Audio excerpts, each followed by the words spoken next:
Everyone, my name is Vasudha. Welcome to my channel. It's been a long time since I posted a video, and today being the last day of 2021, I thought I'll just share some updates with you, what I have been up to in all these months, and also wish you for the new year.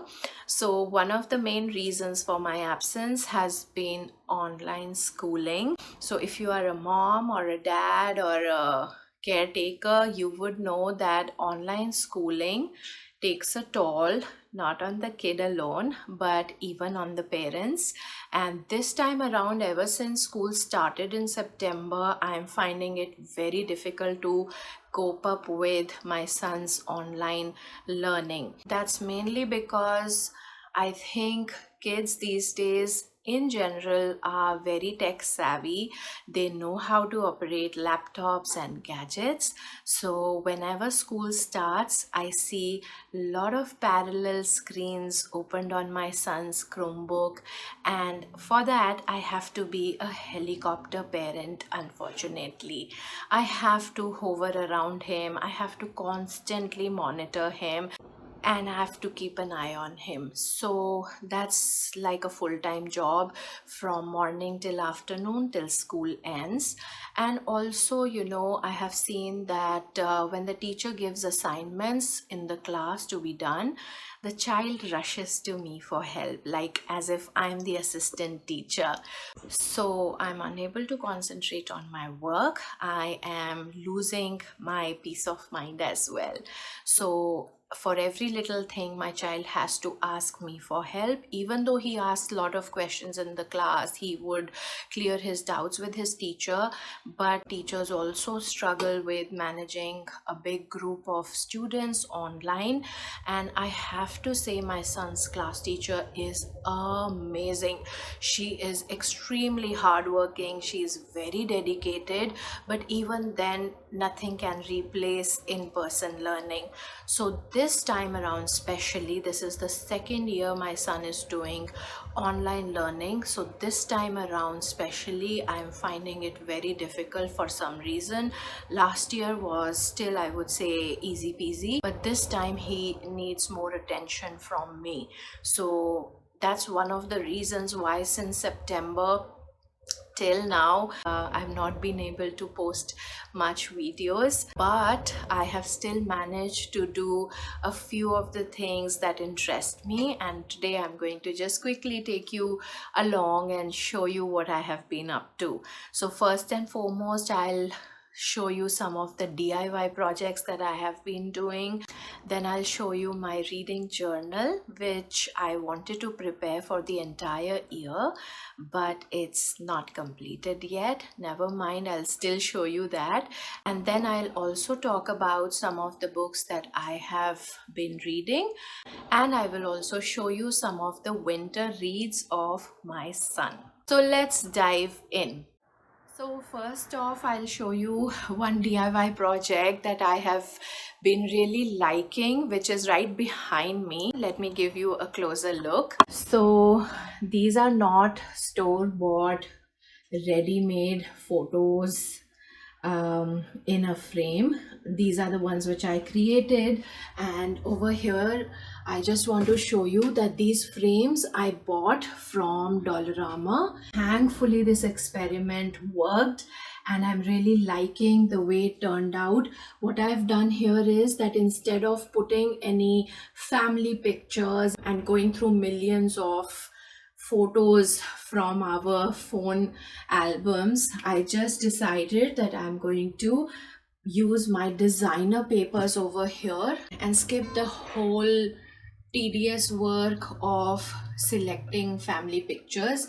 So I just used designer sheets over here, and thankfully they match with the rose gold frame. I really like the way it has turned out. So this is one DIY project that I have done. Then something similar I tried to do in my living room also. I personally did not like it so much. I mean, I think it's okay. So what I did here is that I bought the frames from Dollar Tree, and I have to say that the Dollar Tree frames are of very poor quality. I was even scared, to be honest, whether these will hang on the wall or not. I added some of the pictures from my old calendars over here. So this turned out to be just okay, I would say. Another thing that I enjoyed doing was making soaps, handmade soaps, and these are very easy peasy lemon squeezy. Let me show you what I have been doing. So these are the snowflake shaped soaps that I made. So I've got one in orange, I've got one in yellow, pink, purple and green color, and one in blue color as well, which we are using already. I also made a few bell shaped soaps. I had made them earlier also. They turned out to be okay. These ones turned out to be much better, I have to say. So they smell really nice, and you just basically need three ingredients for this. One is obviously the base of the soap, and you can easily get a melt and pour soap base from Amazon. Then you need a soap colorant, and the last thing you need is essential oils of your choice. And trust me, these are so easy to make, plus they are so cost effective. They are fun to make, and also, they are all chemical free. So I have specifically made sure that whenever I buy any soap colorant or any essential oil, and even the soap base, I make sure that it is 100% natural, so that frees you from dry hands, or it frees you from all the worries of using chemicals on your hands. And you can make them in different shapes. I have so many silicone molds, flower shaped and butterfly shaped, which I will be using eventually. And I have been making soaps, I would say, for easily 2 to 3 years now. So it's really easy. You just have to use a Pyrex glass to melt it, and even you can use different molds available in your home. You don't really have to buy more stuff for this. So this was one more thing that I have been doing, and now I will show you my reading journal.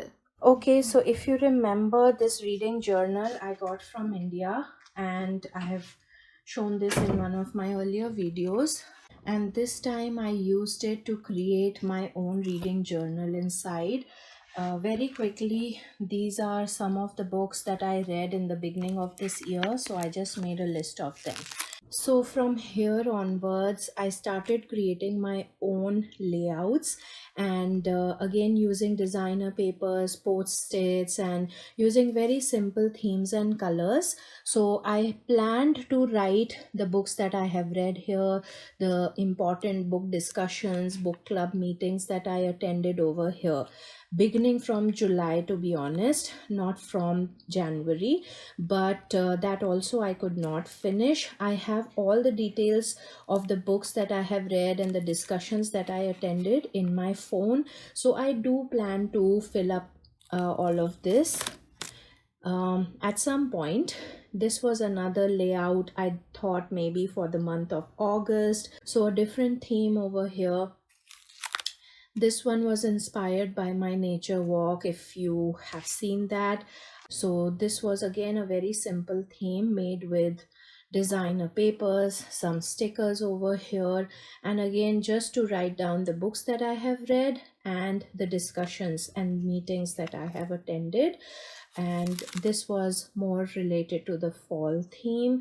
I have also done a separate gratitude journal on fall theme, so if you would like to still take a look at that, I'll link it up in the cards. Then again, one more on the fall theme, because I just love the fall season.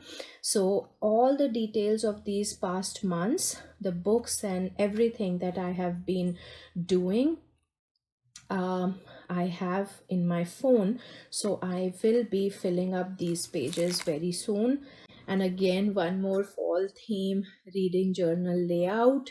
You can use these layouts actually for any type of journal. This was another one. too bright it turned out with neon colors. Then this was actually specifically for the month of October because it's my birthday month. And again, I have space here for books I would like to read, books I have read, or any important thoughts, interesting authors, anything that I would like to scribble here. Then I moved on to a more subtle theme for November, and this is a very basic and very bookish kind of a theme over here. I really wanted to do a theme for December for the winter month, but I couldn't complete it. But never mind, I'm still going to do it. So these were some of my reading journal layouts, and I hope you like some of them, if not all. And I hope you are inspired to also create your own reading journal as per your own liking. Now let me show you what books I have in my book basket. Many of them are books which I have been having for years. Some of them are very special to me, some of them I have not read, some are recent purchases. So it's a mixed bag, so to say, literally and metaphorically. So let me show you what all I have in my book basket.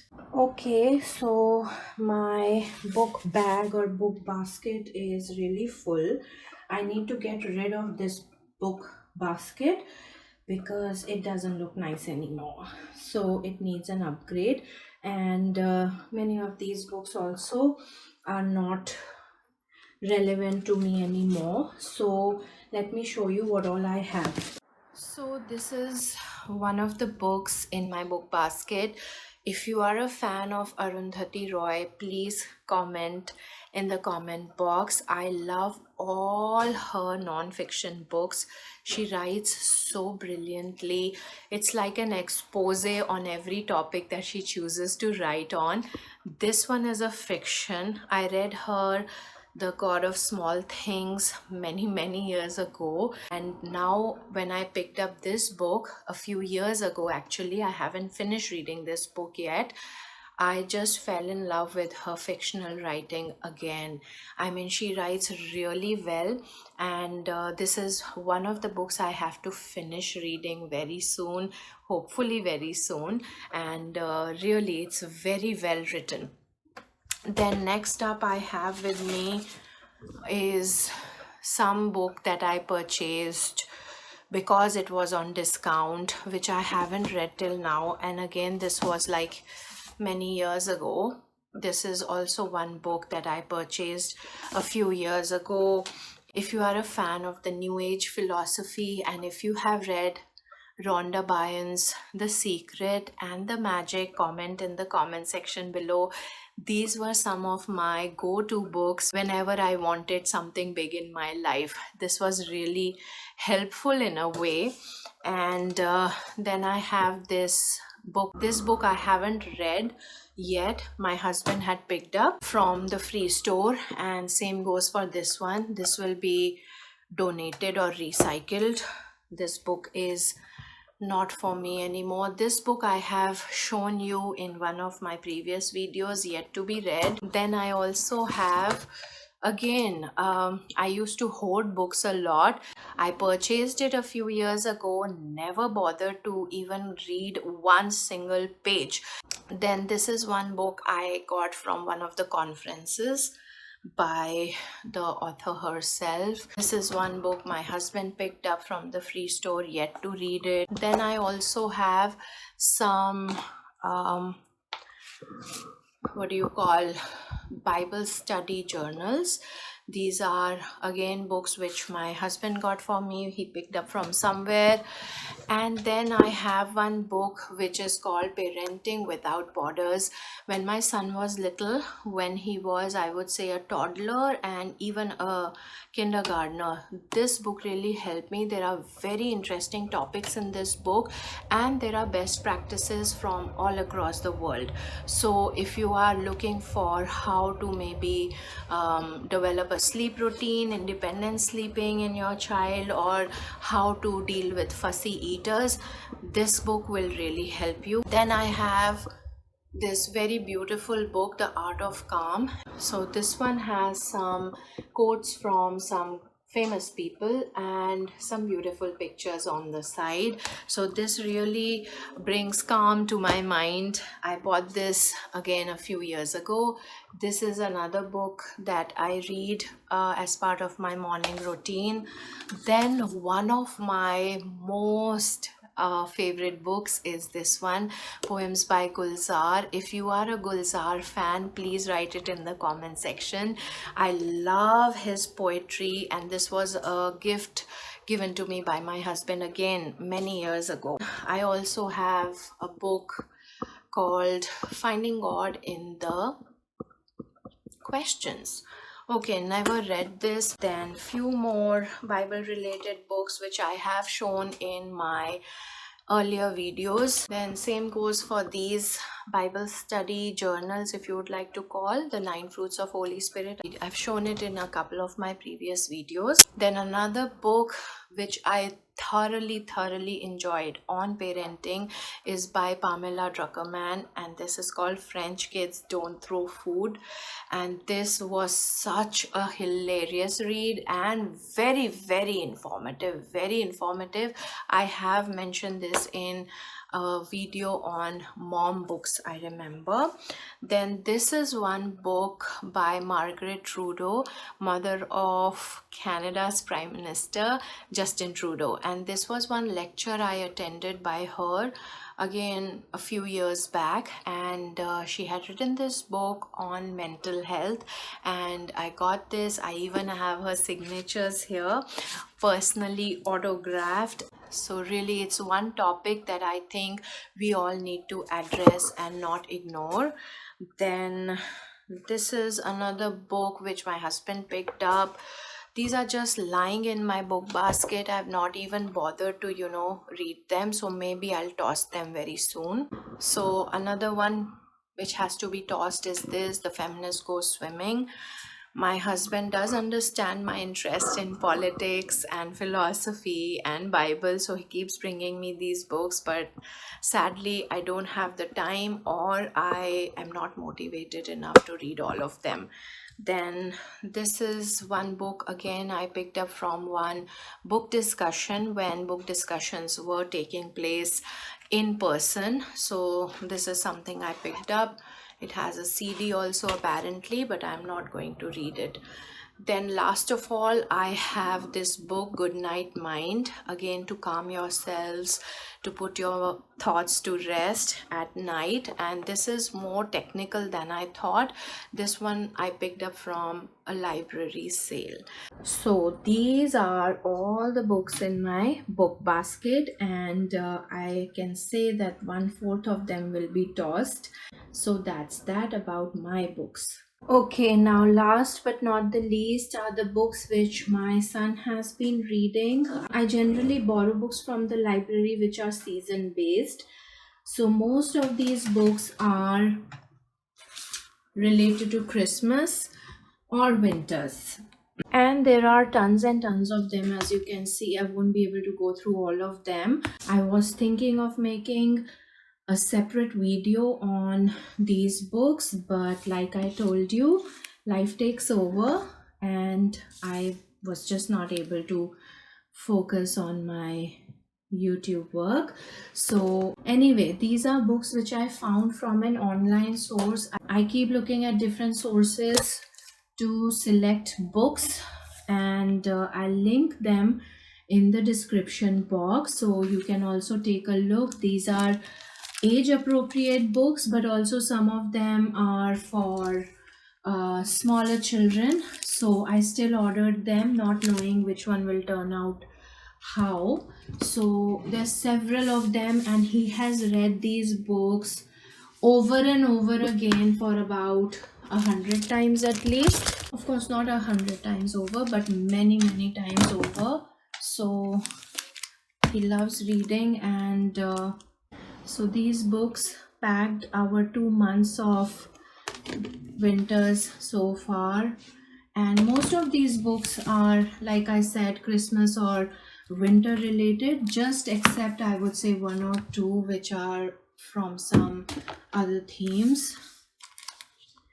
So if you are looking for interesting books for your children in the age group of 5 to 8 years or maybe 4 to 8 years, then these books can be a good recommendation for you. This is another pile. I'll quickly go through this as well.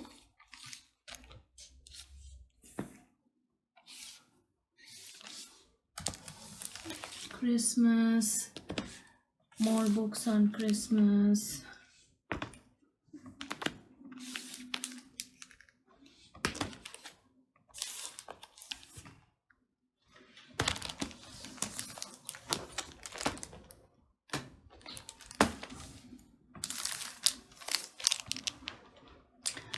One of the things of having an early reader at home is when your children grow up just a little bit, they don't need you as their reading partners anymore. So I have not read any of these books with my son, and he has read all these books by himself. So I miss actually some of those precious moments when me and my son used to read together. And I used to really observe his rapt attention and his attention to details, and he used to ask me questions. He used to ask me even the meanings of certain words. I really miss that part, but it's also a good thing that he is an independent reader now. So that was that. These are some of the things that I have been engaged with, whatever little time that I can manage now with online schooling and just pursuing my interest. And I hope you like this video. If you relate to any of these activities that I have been doing, please write your views and your thoughts in the comments section, and also like this video, subscribe to my channel, and I wish you a very, very happy, prosperous and safe 2022. Until next time, thank you and bye.